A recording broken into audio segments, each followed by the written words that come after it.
میری بات آخری حکم سمجھ کر مان لے، یہاں رہ اور عائشہ کا خیال رکھ، میں نے اسے تیرے حوالے کیا۔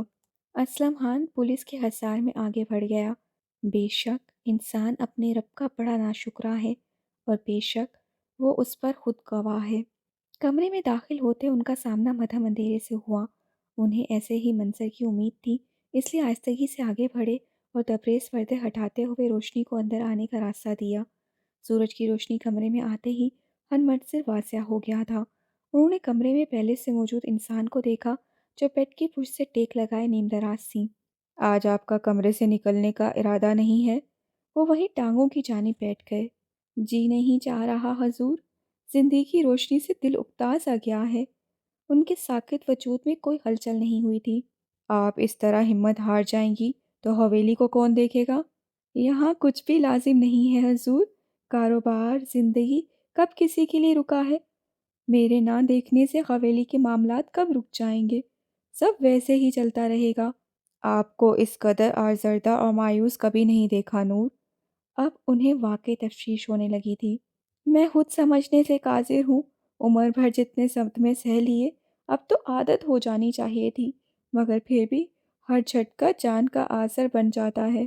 ساری رات آنکھوں کے پردے سے اس عورت کا چہرہ ہی نہیں ہٹا جس کی کل دنیا اکلوتا بیٹا تھا۔ یہ قیامت اس سے نہ جانے کیسے صحیح ہوگی، کیسے اپنے لگتے جگر کو آخری سفر پر روانہ کیا ہوگا۔ انہوں نے ہاتھ بڑھا کر آنکھ میں آئے آنسو صاف کیے۔ اللہ بھی اپنے بندوں کو کیسے کیسے آزماتا ہے۔ جنازہ گاہ میں سب اسلم خان کا ذکر کر رہے تھے۔ پولیس اسے لے کر آئی تھی، مگر نبیل کی ماں نے چہرہ نہیں دیکھنے دیا، اور شاید اسی وجہ سے وہ قبرستان میں بھی دکھائی نہیں دیا۔ جس دولت اور جائیداد کی لالچ میں وہ اندھا ہو چکا تھا، اس میں سے ایک بائی بھی اس کے حصے نہیں آئی۔ اس کی ضد، غرور اور اکڑ نے اسے منہ کے بل گرا دیا۔ جن لوگوں پر رعب و دبدبہ جمائے رکھنے کے لیے ظلم کی انتہا کرتا رہا، آج وہ سب لوگ اس کے منہ پر تھوک رہے تھے۔ ان کا سخت دل بھی کہانی کے اس انجام پہ رنجیدہ تھا۔ تاشفین کو جب یہ معلوم ہوگا تو نہ جانے اس کی کیا حالت ہوگی۔ ان دونوں کی دوستی سے کون واقف نہیں تھا، یہ بھی معلوم ہو چکا تھا۔ نبیل تاشفین کو بچاتے ہوئے زیادہ زخمی ہوا تھا۔ انہیں آنے والے لمحے سے خوف محسوس ہو رہا تھا۔ صدمہ تو بہت بڑا ہے، لیکن جو مشکل دیتا ہے وہی آسانی کی نوید بھی سناتا ہے۔ ہمیں شکر کرنا چاہیے، اللہ نے ہمیں اس آزمائش سے بچا لیا۔ انشاءاللہ یہ کٹھن وقت بھی گزر جائے گا۔ آپ بھی اٹھیے، باہر کے حالات دیکھیں۔ باہر کیا ہوا ہے؟ وہ ایک دم سے سہم گئیں۔ اب تو دل ہر وقت کسی انہونی کے حال سے کانپتا رہتا تھا۔ کچھ نہیں ہوا، تسلی رکھیے۔ انہوں نے فوراً ہاتھ تھام کر ہمت بندھائی۔ میں آپ سے یہی کہہ رہا ہوں کہ حالات بگڑنے سے پہلے سدباب کر لینا چاہیے۔ آپ کمرے سے نکلیں گی تو صورتحال سمجھ آئے گی۔ آپ کس کے متعلق بات کر رہے ہیں؟ میں اس لڑکی کی بات کر رہا ہوں جسے کل عبدالودود لایا تھا۔ ان کے کہنے کی دیر تھی کہ سارا واقعہ آنکھوں کے پردے پہ روشن ہوا۔ وہ سہمی ہوئی لڑکی کلثوم کی بیٹی تھی۔ وہ ابھی تک اس انہونی پر یقین نہیں کر پا رہی تھی۔ اس کے موبائل پر تصاویر دیکھنے کے بعد بھی دل پہ یقین تھا۔ یہ کیسے ہو سکتا تھا کہ وہ 22 سال ایک انجان قبر پہ آنسو بہاتی رہیں۔ ان 22 سالوں میں کلثوم نے ایک بار بھی واپسی کا نہیں سوچا، اور اگر وہ زندہ تھی تو دل نے اس کی موت پر یقین کیسے کر لیا؟ آج سالوں بعد اس سے اپنی بیٹی یہاں کیوں بھیجی؟ کیا سالوں بعد اسے ماں یاد آئی؟ بھلا بیٹیاں اتنی پتھر دل کب سے ہونے لگیں؟ مگر میری تو ساری اولاد ہی پتھر دل نکلی۔ خاندانی روایات توڑتے توڑتے انہی کا شکار بن گئے۔ اب آپ کیا سوچنے لگی؟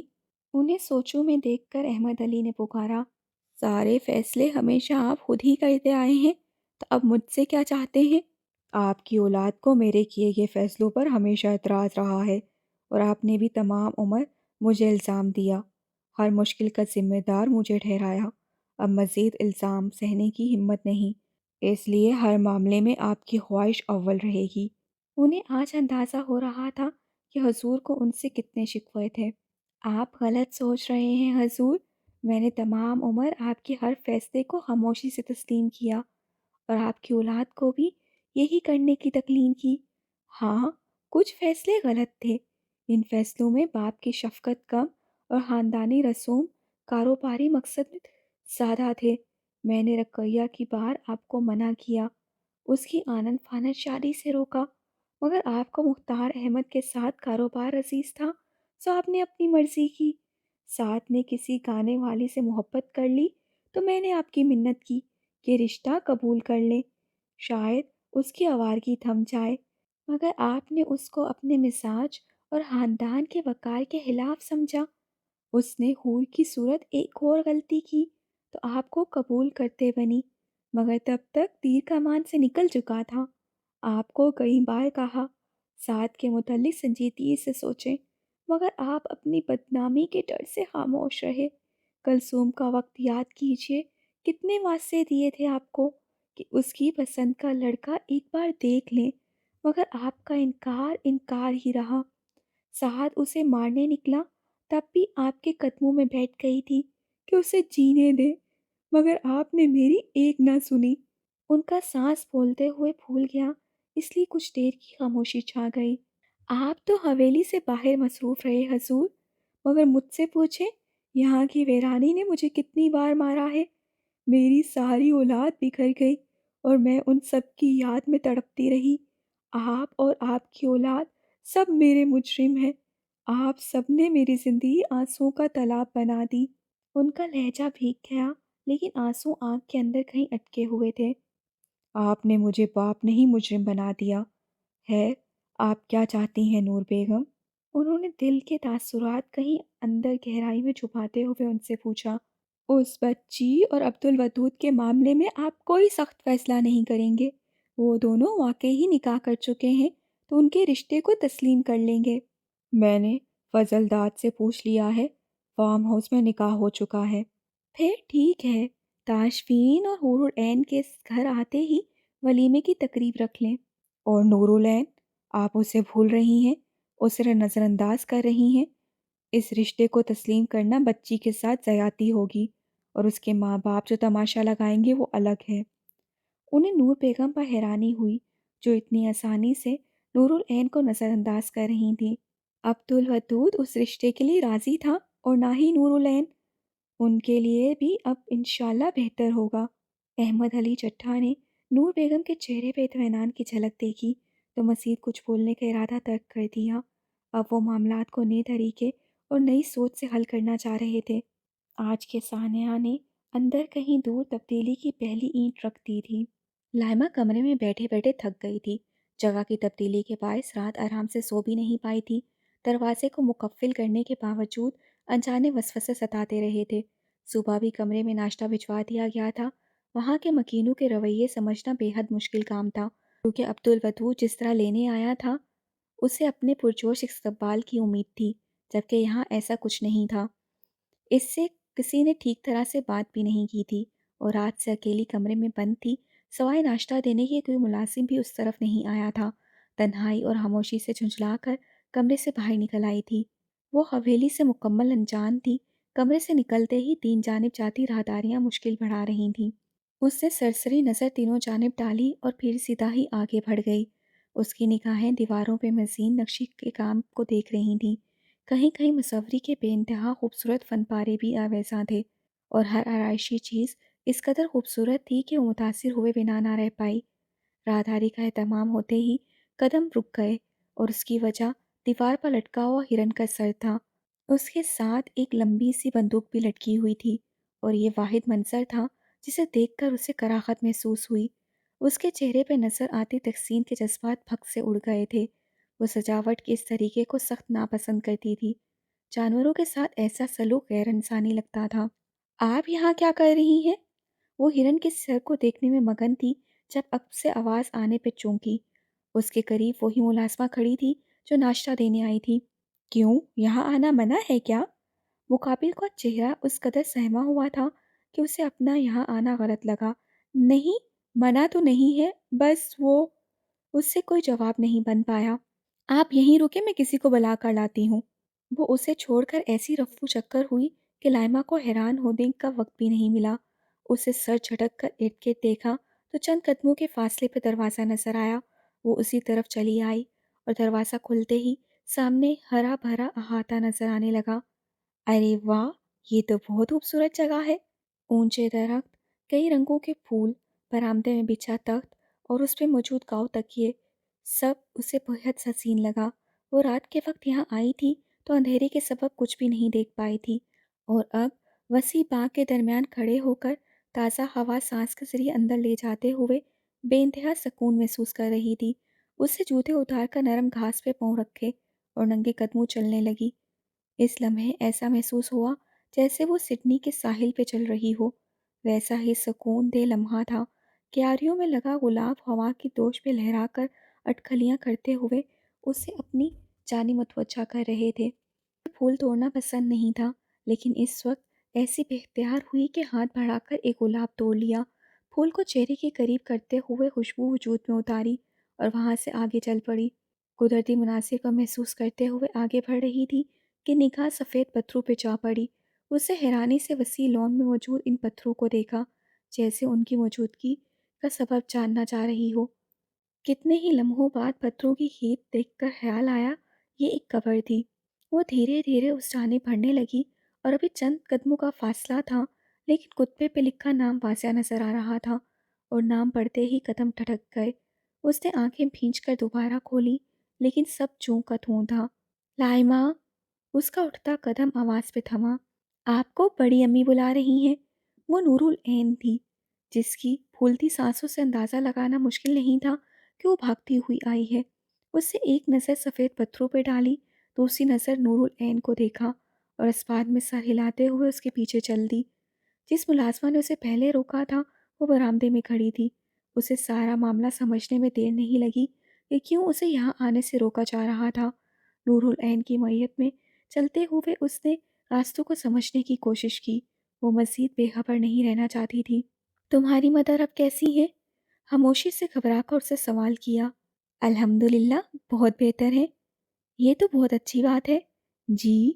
اسے نور کے لہجے میں خوشی محسوس نہیں ہوئی، مگر مزید کچھ پوچھنا اچھا نہیں لگا۔ کئی راہداریاں مڑنے کے بعد ایک بڑا سا ہال آیا۔ یہ وہی جگہ تھی جہاں وہ رات میں آئی تھی۔ وہاں رات کے نسبتاً زیادہ لوگ موجود تھے۔ وہ کتنے ہی لمحے سمجھ نہیں پائی کہ کیا رد عمل دے، لیکن اس کی مشکل عبدالودود کی والدہ نے آسان کر دی، جنہوں نے اسے اپنے ساتھ بٹھا لیا تھا۔ اسے بڑے سے بڑا ہجوم پریشان نہیں کرتا تھا، لیکن ان چند لوگوں کی چانچی نگاہوں کو خفت زدہ کر رہی تھی۔ بیٹا، ان سے ملو، یہ تمہارے نانا ہیں، جنہیں سب بچے بڑے ابا کہتے ہیں۔ بی جان سے تو رات میں مل چکی ہو نا؟ شیما نے تعارف کروانا شروع کیا تو وہ ہر چہرہ غور سے دیکھنے لگی۔ میں تمہاری ممانی ہوں اور یہ تمہارے بڑے ماموں سعید ہیں۔ اس نے خود سے فاصلے پہ بیٹھے انسان کو دیکھا جس کا تعارف ماموں کی حیثیت سے کروایا گیا تھا۔ وہ اس حویلی کے پہلے مرد تھے جن کے چہرے پہ نرم تاثرات تھے۔ تعارف کا مرحلہ مکمل ہونے کے بعد ایک بار پھر سے خاموشی چھا گئی، جیسے کوئی بھی نہیں سمجھ پا رہا ہو کہ گفتگو کا سرا کہاں سے تھاما جائے۔ لامیا کو یہ خاموشی بھی بولتی ہوئی محسوس ہوئی، کیونکہ وہاں موجود ہر انسان کے وجود سے بے چینی ٹپک رہی تھی۔ نگاہیں کچھ کہنا چاہ رہی تھیں، مگر لبوں پہ موجود قفل توڑنا کسی کے لیے بھی آسان نہیں تھا۔ تاشفین بھائی کیسے ہیں؟ کتنے ہی لمحے گزر کے کوئی نہیں بولا تو اس نے شیما سے سوال کیا۔ الحمدللہ خطرہ ٹل گیا ہے، لیکن کل رات اس کے بہت عزیز دوست کی وفات ہو گئی اور یہ ہم سب کے لیے بہت بڑا جھٹکا تھا۔ عبدالودود کل رات سے وہیں ہے اور بہت زیادہ پریشان بھی ہے۔ تافشین کا دوست اس کے کافی قریب تھا۔ انہوں نے اسے مکمل تفصیل بتائی تو صورتحال سمجھنے میں دیر نہیں لگی۔ حویلی میں چھائی خاموشی اور سب کے اداس رویے اسے سمجھ آ گئے تھے، لیکن اس کی نگاہیں بھٹک کر بڑی امی کی جانب جا رہی تھیں۔ ان کی خاموشی کا مطلب سمجھنا مشکل تھا، کیونکہ مشتبہ اور آنٹی سے ان کی بہت سی باتیں سن رکھی تھیں۔ وہ ماما کو بہت یاد کرتی تھیں، مگر اب ان کا رد عمل باقی سب کی طرح سرسری تھا۔ کوئی ماما کے متعلق بات کیوں نہیں کر رہا؟ اسے دل ہی دل میں سوچا۔ سعید، میں نے اور تمہاری بی جان نے اس رشتے کو قبول کرنے کا فیصلہ کر لیا ہے۔ تافشین کے گھر آتے ہی باقاعدہ ولیمے کی تقریب کی جائے گی۔ کب سے کچھ سننے کے لیے بےتاب تھی، اس لمحے گڑبڑا گئی۔ وہ اتنا بڑا فیصلہ اس سے پوچھے بنا کیسے کر سکتے تھے؟ اس سے فوراً انکار کرنا چاہا، انہیں اپنے رشتے کی نوعیت کا بتانا چاہا، لیکن کچھ سوچ کر چپ رہی۔ ابھی اس کے پاس کچھ دن تھے۔ اپنی جلد بازی سے وہ ماما کے لیے مزید مشکل پیدا نہیں کرنا چاہ رہی تھی۔ اور بیٹا، تم اپنے والدین کو بلا سکتی ہو۔ ان کا سرخ چہرہ اور بھینچے ہونٹ یہ بتانے کے لیے کافی تھے کہ انہوں نے کس مشکل سے یہ جملہ کہا ہے۔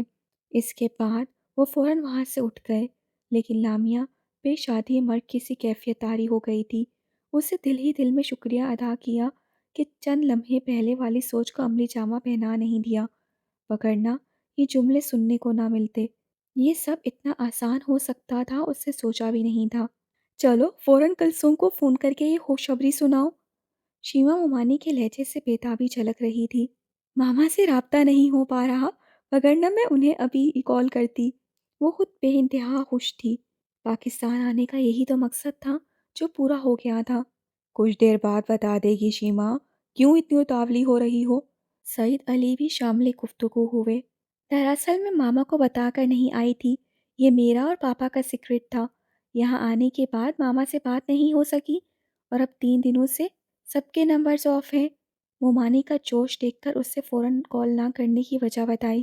مطلب اس نے خود اپنی مرضی سے تمہیں یہاں نہیں بھیجا، تم اس سے چھپ کر آئی ہو؟ وہ جو سب ٹھیک ہو جانے پر خوش ہو رہی تھی، بڑی امی کے سوال پہ چونکی۔ انہیں شاید اس کی بات سن کے دکھ ہوا تھا۔ ماما نے کبھی میرے سامنے پاکستان اور اس سے منسلک کسی رشتے، کسی حوالے کا ذکر نہیں کیا کہ کہیں میں خود ترسی کا شکار نہ ہو جاؤں، اس لال تعلقی کی وجہ جان کر ان سے بدگمان نہ ہو جاؤں، یا آپ سب سے ملنے کا کہوں، اور ایسا ان کے خیال میں ناممکن تھا۔ لیکن اس کا یہ مطلب نہیں کہ وہ آپ سب کو یاد نہیں کرتی۔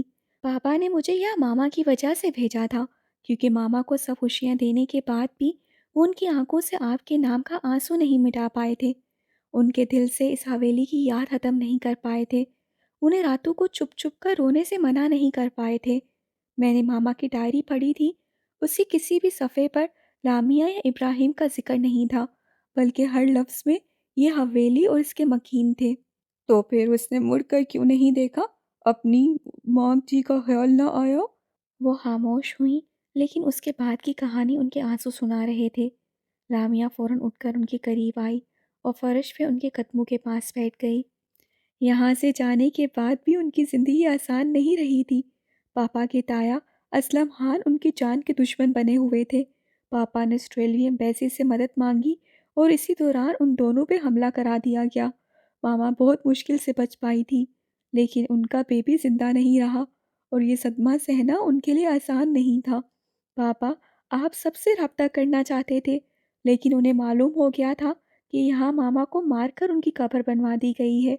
ماما کو مزید صدمہ نہ پہنچے، اس لیے انہوں نے کہا کہ ان کے بھائی انہیں ڈھونڈ رہے ہیں اور وہ دونوں پاکستان چھوڑ گئے تھے۔ پاپا اپنے تایا اور ماما نے اپنے بھائیوں کے ڈر کی وجہ سے کبھی واپس آنے کا نہیں سوچا، بلکہ ماما کو تو ابھی تک یہ بھی معلوم نہیں کہ وہ یہاں زندہ ہی نہیں ہے، انہیں تو مار کر دفنا دیا گیا ہے۔ لامیا نے مختصراً لفظوں میں ساری کہانی سنا دی تھی۔ اسلم خان تمہارے پاپا کے تایا تھے؟ بڑی امی تو کچھ نہیں بولی، لیکن سعید ماموں نے اچنبے سے سوال کیا۔ لامیا نے اس بات میں سر ہلایا۔ اپنے پاپا کو کہنا ان کا مجرم اپنے انجام کو پہنچ گیا ہے۔ سعید ماموں وہاں سے اٹھ کر چلے گئے، لیکن لامیا نے ان کی نم آنکھیں دیکھ لی تھیں۔ بڑی امی نے اسے اٹھا کر اپنے پہلو میں بٹھا لیا۔ وہ کلثوم کی باتیں سن کر رو رہی تھیں۔ شیما نے برف کو پگھلتے دیکھ کر اطمینان کا سانس لیا اور ان دونوں کو اکیلا چھوڑ کر وہاں سے اٹھ گئیں۔ انہیں کھانے کی تیاری کرنی تھی اور سب سے بڑھ کر عبدالودود کو ابا جان کے فیصلے کا بتانا تھا۔ بیگم چائے کے کپ ہاتھ میں لیے انتظار گار کی جانب آیا۔ وہ عبدالودود کو یہاں چھوڑ کر گیا تھا اور اب وہ غائب تھا۔ چند لمحے متلاشی نگاہوں سے ارد گرد دیکھا تو دور سے آتا دکھائی دیا۔ اس کے ہاتھ میں کچھ فائلیں تھیں اور چال میں اجلت پسندی نظر آ رہی تھی۔ کہاں چلے گئے تھے؟ وہ قریب پہنچا تو اسے چائے پکڑاتے ہوئے بیگم نے پوچھا۔ ڈاکٹر سے بھائی کے متعلق بات کرنی تھی، بھابھی کو ڈسچارج کر دیا گیا ہے، ان کا فائنل چیک اپ ہو رہا ہے۔ اس کا لہجہ اور انداز حد درجہ غمگین تھا۔ دکھ تو اسے بھی ہوا تھا، لیکن جو تعلق نبیل کے ساتھ عبدالودود کا تھا ویسا اس کا نہیں تھا، مگر ان چند دنوں کی بھاگ دوڑ نے انست پیدا کر دی تھی۔ رات اپنے ہاتھوں سے آخری رسومات کے لیے اسے اس کے لواحقین کے سپرد کیا گیا تھا۔ ہزارہ کوشش کے باوجود وہ منظر بھلایا نہیں جا رہا تھا، تو عبدالودود کی کیا حالت ہوگی یہ سمجھنا آسان تھا۔ تم مسلسل کئی دنوں سے یہاں ہو، کچھ وقت کے لیے گھر چلے جاؤ۔ عبدالودود کو اس لمحے اس کی شدید فکر ہوئی۔ اس نے آدھی ذمہ داریوں کا بوجھ اس کے کندھے سے ہٹا دیا تھا، وگرنہ وہ اکیلا کبھی سارے محاذوں پہ نہ لڑ پاتا۔ کئی دنوں کی بے آرامی اس کے چہرے سے واضح ہو رہی تھی، اس لیے عبدالودود نے اسے وہاں سے بھیجنا چاہا۔ تم میری فکر نہ کرو، آرام سے گھر جاؤ۔ یہاں قریب ہی یونیورسٹی فرینڈ کا فلیٹ ہے، میں کچھ گھنٹے وہاں چلا جاؤں گا۔ اس سے عبدالودود کو تسلی دینا چاہی، وہ مطمئن ہوا یا نہیں، مگر خاموش ہو گیا تھا۔ عبدالودود، میں جانتا ہوں یہ بہت مشکل وقت ہے، مگر تم نے سب کو سنبھالنا ہے، اس لیے تمہیں ہمت نہیں ہارنی۔ وہ خاموش، اداس، بالکل اچھا نہیں لگ رہا تھا۔ یار، تم جیسے دوست نصیب سے ملتے ہیں۔ اچھے وقت کا ساتھی ہر کوئی ہوتا ہے، اور کوئی لاکھوں میں ایک ہوتا ہے جو تکلیف میں کندھے سے کندھا ملا کر کھڑا ہو۔ تم نے مجھے اپنا مقروض بنا لیا ہے، ساری عمر بھی یہ احسان اتارنے کی کوشش کروں تو اتار نہ پاؤں گا۔ کبھی اپنے جذبات کا اظہار نہ کرنے والا اس لمحے اندرونی احساسات کو زبان دے رہا تھا۔ اس نے نم آنکھوں سے بیگم کو گلے لگا لیا تھا۔ یہ احسان اور قرض کی باتیں میرے ساتھ کرتے ہوئے شرم تو نہیں آ رہی نا تم کو؟ بیگم نے آنکھوں میں آئی نمی چھپاتے ہوئے اس کے کندھے پہ ہلکی سی تپ رسید کی۔ اچھا، میں چلتا ہوں، کوئی بھی بات ہو تو فوراً مجھے کال کرنا۔ ابھی چچی جان کو لینا ہے، اور حویلی میں کیا طوفان آئے ہوئے ہیں یہ بھی معلوم نہیں، لیکن کل ضرور آؤں گا۔ وہ اس سے بغل گیر ہونے کے بعد الگ ہوا اور زارا احسن کے روم کی جانب بڑھ گیا۔ بیگم نے سنگی کرسی کی پشت سے ٹیک لگاتے ہوئے ایک لمبی سانس خارج کی۔ انتہائی تکلیف دہ دن تھے، لیکن گزر رہے تھے، اور انسان سوائے اچھے وقت کی امید کے کچھ کر نہیں سکتا۔ ان چند دنوں میں جسمانی بھاگ دوڑ کے ساتھ دماغ ایک الگ روح پہ سوچتا رہا تھا۔ انسانی بے حسی اور قدرت کے سخت فیصلوں نے سوچوں کو الگ دھارے کی جانب موڑ رکھا تھا۔ وہ اپنی سوچوں میں مگن تھا کہ موبائل کی رنگ ٹون نے چونکایا۔ انجانا نمبر اسکرین پہ چمکتا دیکھ کر چونکا، لیکن فوراً موبائل کان سے لگا لیا تھا۔ السلام علیکم، کون؟ دوسری جانب سے کوئی جواب نہیں آیا، بلکہ دوسری جانب کی گہری خاموشی نے چھٹی حس بیدار کرنے میں لمحہ نہیں لگایا تھا۔ وہ کال کوٹنے کا سوچ رہا تھا، مگر اس پل سانسوں کی ہلچل نے متوجہ کیا۔ دوسری جانب کوئی تھا، مگر کون؟ یہ آپ ہیں؟ اس نے کوئی نام نہیں لیا، مگر نہ جانے کیوں اسے محسوس ہو رہا تھا کہ مقابل پہچانے جانے کی خواہش رکھتا ہے۔ آپ سے مراد؟ اس بار جواب آیا۔ بیگم کو اپنے اندازے کی پختگی پہ حیرانی ہوئی، کیونکہ دوسری جانب وہی تھی۔ یہ آواز وہ بھرے مجمع میں بھی پہچان سکتا تھا۔ آپ جانتی ہیں، میں آپ کا نام بہت احتیاط سے زبان پر لاتا ہوں، کہ کہیں کوئی غلطی آپ کے لیے مشکل نہ پیدا کر دے۔ بیگم کے چہرے پہ اس وقت الوحی سی چمک تھی۔ مگر میری خواہش ہے اپنے نام سے پکارے جانا۔ کیا ہی نرالی خواہش تھی، اور دل یہ خواہش اس قدر اہتمام سے پوری کرنے کو مچل رہا تھا کہ ساری دنیا ہمتاً گوش ہو جائے۔ نور العین! اس نے ایک جس سے دھیمی آواز میں اسے پکارا۔ جی! وہ جو آنکھیں بند کیے اس جی کو لطف لے رہا تھا، ایک دم ساکت ہوا۔ عبدالودود کا چہرہ بند آنکھوں کے پردے پہ روشن ہوا تو آنکھیں بند رکھنا محل ہو گیا تھا۔ آپ پوچھیں گے نہیں کہ میں نے کال کیوں کی؟ اس کی آواز سے سوچوں کا تانا کاٹا۔ وہ خود حیران تھا اس انہونی پہ، مگر یقین کرنے میں لمحے ہی اتنے صرف ہو گئے کہ پوچھنے تک دیر ہو گئی۔ اب عبدالودود کا خیال آنے کے بعد کس منہ سے کچھ پوچھتا؟ آپ خود ہی بتا دیں۔ اپنے لہجے کی گرانی اسے دکھ دے رہی تھی۔ ایسے انمول لمحے اس سے پہلے خوابوں تک محدود تھے، اور اب حقیقت میں مہربانی ہو رہی تھی تو ہاتھ کھول کر وصول کرنے کی بجائے بھاگ رہا تھا۔ پہلے آپ تو اندازہ لگائیے۔ وہ اسے آزمانے پہ مصر تھی۔ آپ کے لہجے کی کھنک میرے لیے نئی ہے۔ نور العین کا سوال تھا تو بیگم پہ جواب دینا واجب تھا۔ وہ ہوش تھی کہ بیگم اس کی سانسوں کی رفتار سے محسوس کر چکا تھا، مگر وجہ معلوم نہیں تھی۔ اگر دل کا موسم معلوم ہے تو وجہ بھی جانتے ہوں گے؟ اس نے موبائل کان سے ہٹا کر حیرانی سے اسکرین کو دیکھا۔ وہ اداس سی لڑکی بھلا ایسی باتیں کب کرتی تھی؟ وہ اس کی خوشی کی وجہ کیسے جان سکتا تھا؟ وہ اسی بات پہ خود کو ہواؤں میں اڑتا محسوس کر رہا تھا کہ نور العین نے اپنی خوشی میں اسے یاد رکھا۔ وہ اپنی لا علمی کا اظہار کرنے ہی لگا تھا کہ اچانک عبدالودود سے ہوئی گفتگو یاد آئی۔ آپ کی والدہ آج گھر آ رہی ہیں؟ اسے اپنے اندازے کی درستگی پر یقین تھا۔ امی گھر آ رہی ہیں؟ آپ سے کس نے کہا؟ وہ اس خبر سے مکمل لا علم تھی۔ ابھی کچھ دیر پہلے عبدالودود نے بتایا۔ مجھے علم نہیں تھا۔ بیگم حیران ہوا، کیونکہ دوسری جانب سے آنے والی آواز مدھم ہو گئی تھی۔